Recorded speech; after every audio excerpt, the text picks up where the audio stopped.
Nurglings out there. Well, this video is by Palmer over at Heresy Productions. I may know some of you that are watching and I may not know others because this is actually being produced for Nurgling's channel. And this is a bit of an Oldhammer video. I'm just pulling out some old miniatures that are very similar to the styles of miniatures that I think at times Nurgling has showed on his channel that he likes, and this is really for a goblinoid type force that I'm not using for a GW game. I do play Warhammer Fantasy and I do have Orcs and Goblins, and I have stuff that's both old and new for that, but these are ones that are either really old Citadel that aren't used in current lists, or from other manufacturers that are Oldhammer, and I just thought that you guys out there might enjoy this. So I'm going to start actually just showing off some bugbears. Now, these are bugbears that a friend of mine, when I described my liking of them, called them ugly beautiful. And it's a phrase that stuck with me because it always starts with ugly and then ends up beautiful in the way you describe them. When I first saw these, I couldn't quite see the beauty in them. I only was just captivated by the ugliness. And they are bugbears after all. But there are 6 different poses, and these are made by Grenader. And if you look at the proportions, they're very lanky looking. They have kind of big ears, big pointed type ears, and very deep, menacing eyes, almost like a skull. Other manufacturers have modeled, these are old, other manufacturers have modeled their bugbears after this style, although I don't really think this is the original AD&D style bugbear look. I think it's a bit of a variant. And so, essentially, I saw these, and after seeing them the first time, and then seeing how other people had painted them, I couldn't stop thinking about them. I actually really quite love the miniature. I love all the details on the body. I love the big, lanky look to them, and they're really quite cool looking. Now this one has a bit of a ball and chain with a shield, metal cap. And it looks like tassels there. I do apologize, they're not painted obviously. This one's got a axe in one hand with a wooden shield and a metal skull cap on there with horns. Or actually no, yeah, those are his ears, I believe. Yeah. Just the big long ears, kind of, and he's got an eye patch on him. Sword to the side. Very cool. This one here has a really interesting looking curved sword, the way he's holding it. That isn't bent, that's the way it comes. He's got some padded armor with a sword to the side, and also a shield similar to the first one, but with more decoration on it. So they each have different variables to them. This one here has another curved sword, but a bit more as you would expect it to be, like a scimitar curved that way. And his arm comes out, and he's got, it looks like a rectangular metal shield. Some interesting, cool differences. Now he doesn't appear to have a metal cap on his head at all. And this one has an interesting metal. It's not like sort of a makeshift metal plate, it's a bit of a more manufactured type metal helmet on his head. He has a bit more of a manufactured metal shield. I mean, obviously the other one was too, but it's a bit different than some of the others. And then he's got a bit of a straighter sword. You know, it's funny, it's almost like he's holding the sword wrong, which is kind of funny. Because they're not supposed to be, I think, the smartest out there. But he's got, rather than padded armor, he's got chainmail. So it creates lots of different painting opportunities to paint these guys up differently. And lastly, we have another one that's similar with the axe, except it's a mace, and he's got the metal skull shield too. Skull cap, I should say. Oh, you know what it is? That one that I said was a skull cap, one of them is actually just the eye patch. He's got an eye patch as well, that because I've not painted it yet. It looks like it's a bit of a skull cap, but it's really not. It's just the line going across his head. Yeah, and he's got a sword there as well. I love the look of these guys. If the way I believe they could have been marketed several different ways because these are quite old, these miniatures. But the way that I saw them is Grenadier had them as part of their Fantasy Lords line, and they had 2 different packs of 3. I don't have them together in the way they did them, but you got 3 individual bugbears in one pack of 3 styles, and then in order to get the other 3 that are different than them, you had to buy a different pack. And so there were essentially 2 packs, each with an individualized bugbear.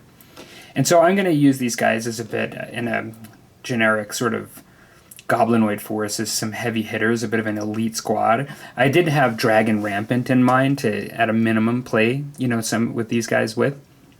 I have some other bugbears here that are not going to be part of this force, but they're actually made by Essex, and it looks like you can still get them today.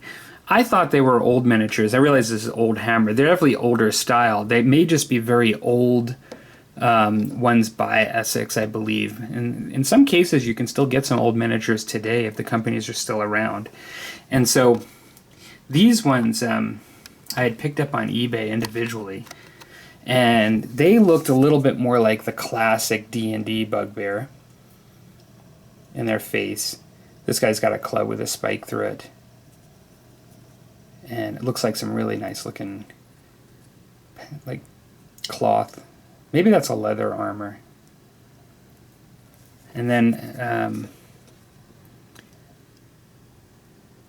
yeah, it definitely is a material. This one looks like more of like a chest plate, and he's basically got his fist out there and his sword back. Perhaps he's just swung, or he's just getting ready to swing. Definitely a metal plate there. He's got that bit of that, I'll call it like a bit of a teddy bear kind of look that sort of the original AD&D ones look like. They were very heavy in the trunk. The other ones were a bit nightmarish looking. That's why I think I kind of liked him. He's got almost like a human shield there, but looks like they're very dynamic poses. It's like he's just swung almost. I mean, that's is the way it kind of looks. My plan for these, and the only reason I put them here today just as comparison, but my plan is to actually use these in a diorama for, I'm planning on doing 2 dioramas for my daughters at one point. I've been thinking about it for a while, and in sort of like glass domes that I could do the diorama inside of and cover them in glass. And I picked these miniatures up specifically for that reason. I have a bit of a scene in mind that I'm planning on doing, and so I've got these miniatures earmarked for that. Let's put these to the side. Now, another group of miniatures that I've collected over the last bit, really in the last couple of years, these are Throg's Despoiler Hobgoblins.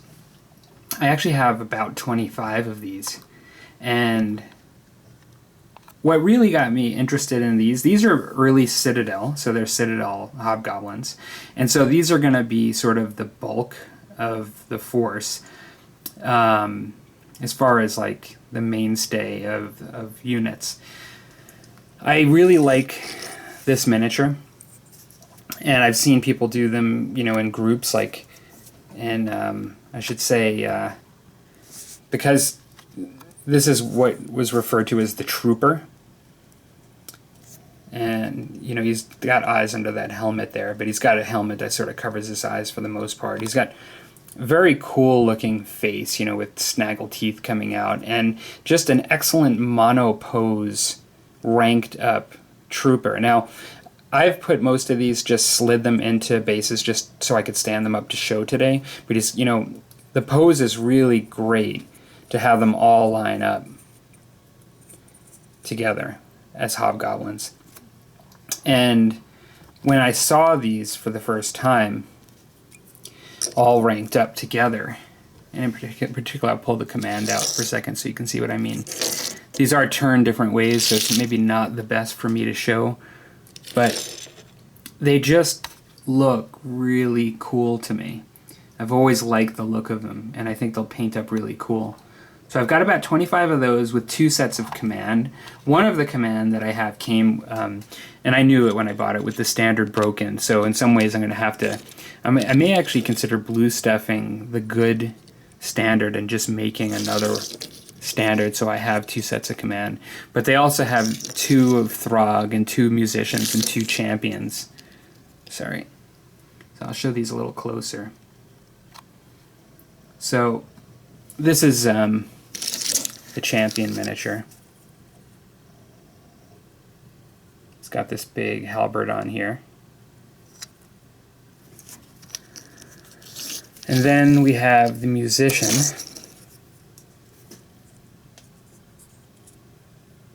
Blowing a horn. We have Throg himself holding up a head, human head. His hand looks to be on his sword.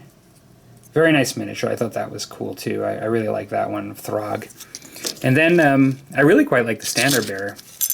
It's got a really classic goblin, Orcs and Goblins style top piece. These are quite different than the later hobgoblins of later editions. Granted, they're also different than the earliest hobgoblins, which I'm going to show some of those in a moment. But I really like this. It's cool. I'm going to have to make another piece of this. I'll show the other one I have is cut off from the fist up, so I'm going to have to make another one of these if I want to reproduce that. Because these could technically have 2 sets of command with the amount of that I have here. Like I mentioned, I've just got another few command there, and this is one that the top is broken on. So, quite like these old hobgoblins. Some other ones that I have, these are some of the earliest, I believe. Some of the earlier.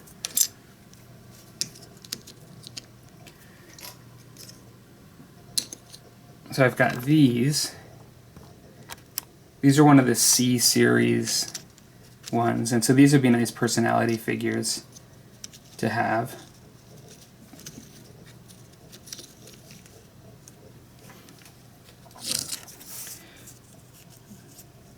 This one here wielding an axe. And then this one with a spear.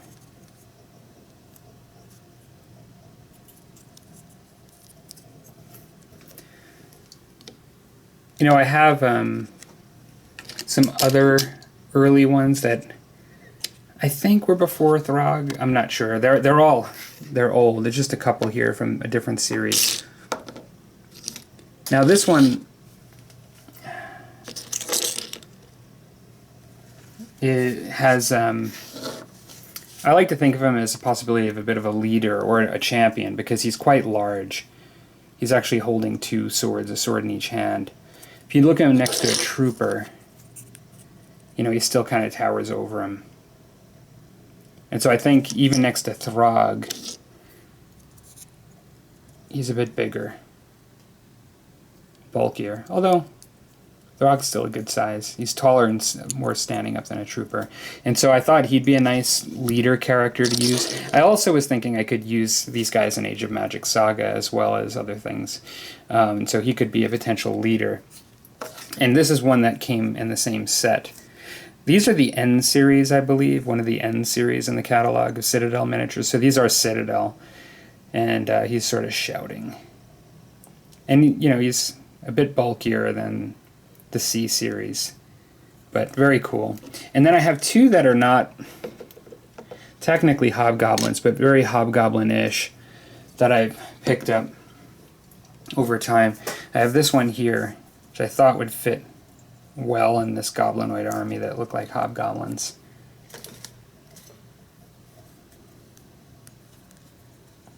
That to be stripped. And then I also have this guy who's even bigger than the other, and I think at times he's been an ogre, but he actually has, very similar garb to a lot of these, and I thought he'd be good. Like that one that he could either be a sympathetic ogre that I could use, like some sort of ogre within the group, because he's another size larger, but I just find him very fitting, and I really quite like that miniature. They make a couple of different kinds of these, and I've thought about picking them up over time to maybe have them as 3 ogres within the force. I probably should do that. I think that would work out really well. And so that's, kind of put these back here now. A little bit makeshift, but that's sort of what I wanted to show today. Just a little bit of my old school goblinoid force that I'm picking stuff up over time, not really caring about too much about specific rule sets, but just picking up some old hobgoblins. My plan for these, for the hobgoblins at least, is to paint them in old school AD&D brownish oranges, because some of you may remember, but that's at a certain time what the coloration was, of hobgoblins early on in AD&D. There was a point during GW's time where hobgoblins were green, just like kind of orcs and goblins, and I'm not doing them that way. I kind of prefer to differentiate this army as old school hobgoblins in that original sort of AD&D looking color. And yeah, that's sort of my plan for these. And then the bugbears will be sort of like crash troops within them. I think since the trooper is actually going to be a bit of a mainstay within this army, I think by the time I put a bugbear on a base, even though they're from different miniature lines, I think these guys will stand tall enough that over the Citadel ones that they'll look like, suitable, as being a size bigger. And so that'll be cool. All right. Well, I hope you guys enjoyed just taking a look at this. Just some old school, old Hammer kind of looking miniatures for Nurgling's channel. And if you guys ever feel like jumping over to my channel, I will have the link below. I do a lot of Old Hammer stuff, but I also warn you that if you're only into Old Hammer stuff, I do a lot of historical and modern and other kinds of things that I find interesting that have nothing to do with Old Hammer. So I do try to mix it up. And so yeah, feel free to stop by, and talk to you later.